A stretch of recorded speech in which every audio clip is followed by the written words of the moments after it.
Assalamualaikum warahmatullahi wabarakatuh. Waalaikumsalam warahmatullahi wabarakatuh.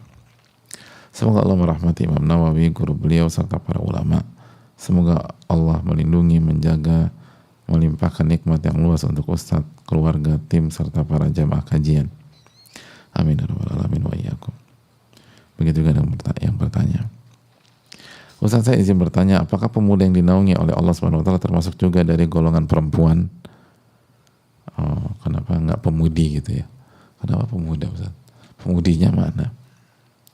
Saat ini usia saya 20-an tahun, saya berkecimpung di bidang kesehatan. Saya merasakan bagaimana besarnya ambisi untuk bisa meraih banyak hal. Dengan saya mengikuti banyak kajian, terkadang saya semakin tertarik dalam mempelajari ilmu-ilmu agama. Di sisi lain saya jadi bimbang untuk meraih capaian duniawi, seperti melanjutkan kuliah sambil bekerja. Saya takut waktu saya habis hanya untuk kepentingan dunia. Bagaimana Ustadz, cara saya menyeimbangi hal tersebut dan meluruskan niat kalau pekerjaan dan pendidikan yang ditekuni tidak hanya menghasilkan lelah, tapi juga bernilai ibadah?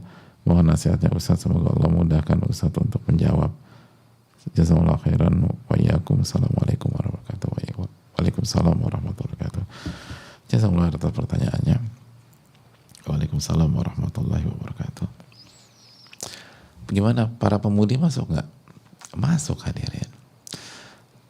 Jadi kita harus tahu karakter bahasa yang digunakan oleh Allah Subhanahu wa taala dan Rasulnya sallallahu alaihi wasallam. Kaidah mengatakan bahwa ma thabata fi haqqi rijal thabata fi haqqi nisa illa bidalilin mukhassis. Sesuatu yang berlaku untuk laki-laki maka otomatis berlaku untuk perempuan, kecuali ada dalil yang mengkhususkan. Contoh misalnya menyusui, itu kan khusus buat wanita. Haid, nifas, khusus bagi wanita. Tapi secara umum, selama tidak ada dalil yang khusus, maka itu untuk laki-laki dan wanita. Untuk laki-laki dan wanita, itu kaidah. Jadi nggak perlu lagi nunggu secara tekstual, secara literary, kata-kata wanita, kata-kata perempuan, atau pemudi, atau lain-lain. Nggak perlu. Cukup dengan kaidah tersebut. Ma thabata fi haqqi rijal thabata fi haqqi nisa illa bidalilin mukhassis. Sesuatu yang berlaku untuk laki-laki otomatis berlaku untuk wanita jika ada dalil, kecuali ada dalil yang mengkhususkan. Itu hal yang penting dan dijelaskan oleh para ulama dalam masalah ini.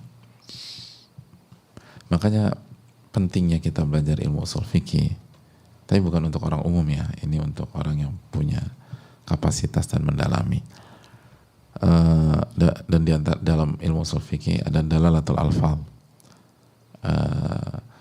Jadi makna dan arah dari sebuah kata ini kemana aja sih? Atau ruang lingkup dari sebuah kata itu mencakup mana aja sih? Itu penting. Dan itu juga pentingnya belajar belajar bahasa Arab dan lain-lain, itu penting. Memang kalau kita hanya baca terjemahan mungkin akan terjadi bias. Tapi kalau kita belajar bahasa Arab lalu belajar usul fikih, maka insya Allah Allah akan urai bias tersebut. Jadi itu poin-poin yang kedua, bahwa hadirin Allah muliakan,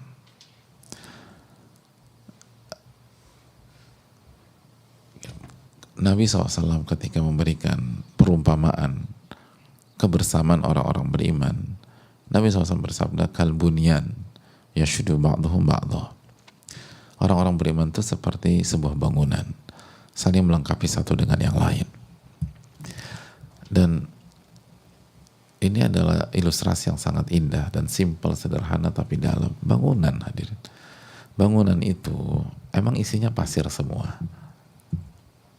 Emang isinya baja ringan semua? Enggak. Bangunan itu ada baja ringan, ada pasir, ada tanah, ada bata, ada air, ada semen, ada segala macam. Itu melambangkan orang beriman tuh nggak bisa hanya fokus ke satu bidang saja.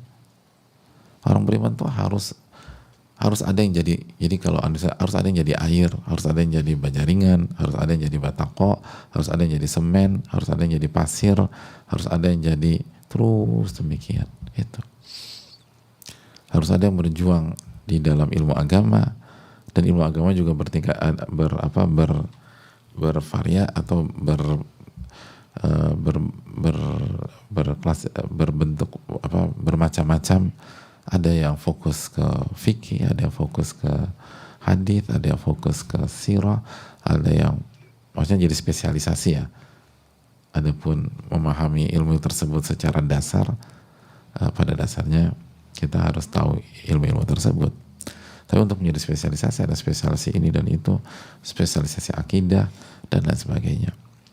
Lalu harus ada yang fokus di kesehatan, ada harus yang fokus di teknik sipil, harus ada yang fokus di fisika, harus ada yang fokus di matematik, harus ada yang fokus di kimia, dan seterusnya. Allah berfirman dalam surat Al-Isra ayat 84, "Qul kullun ya'malu 'ala syakilatih."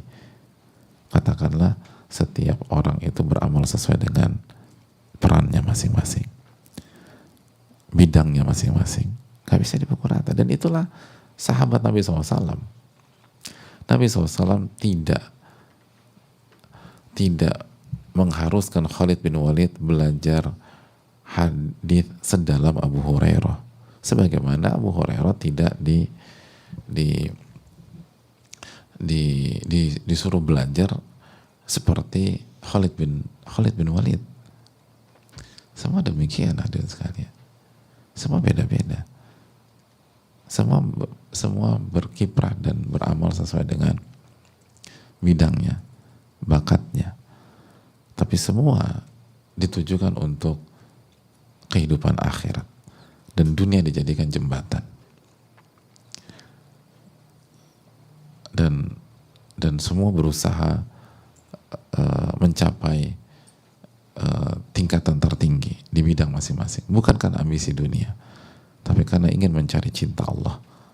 Sekali lagi, seorang mukmin itu berusaha mencapai puncak dan tingkatan tertinggi atau level tertinggi di bidangnya masing-masing, tapi bukan karena ambisi terhadap dunia, tapi karena ingin dicintai oleh Allah. Karena Nabi SAW bersabda, "Innallaha yuhibbu ma'aliyal umur wa yakrahu safsafaha." Allah mencintai hal-hal besar, hal-hal tinggi, dan Allah benci dengan hal-hal rendah dan hal-hal receh. Dan hal yang tertinggi adalah iman dan tauhid kepada Allah. Lalu pengejauhan tahannya dalam setiap aktivitas dan bidang kita masing-masing. Itu poin. Maka begitulah seorang mukmin. Jadi kalau kita dan kita nggak bisa jadi kutu loncat pindah sana nanti pindah sini, nggak akan jadi. Ingatlah ucapan ulama, man thabata nabat, barang siapa yang konsisten kokoh di satu titik, maka dia akan tumbuh, dia akan berkembang. Jadi jangan pengen ini, nanti pengen ini, nanti pengen ini, semua pengen, tapi nanti hawa nafsu aja. Kalau kita jujur, maka fokus. Dan ulama mengatakan seperti Syekh Saleh Utsaimin hafizahullah, salah satu ulama senior, beliau mengatakan hari ini mayoritas manusia itu tidak bisa jago di dua bidang. Mayoritas manusia itu hanya bisa jago di satu bidang. Hanya orang-orang tertentu dan sangat terbatas, extraordinary people, orang-orang spesial, itu yang bisa lebih dari satu bidang. Tapi kalau mayoritas orang atau common people atau ordinary people itu hanya bisa fokus di satu bidang. Jadi kita harus tahu diri, kita ini dikasih bakat dan kemampuan yang sangat spesial, extraordinary, atau biasa-biasa aja. Kalau biasa-biasa aja, fokus aja ke satu, terus tekuni, jujur sama Allah, minta pertolongan kepada Allah, dan jaga keikhlasan. Kita niatkan untuk mencari akhirat, kita niatkan untuk mendapatkan wajah Allah Subhanahu wa taala dan ridho Allah Subhanahu wa taala.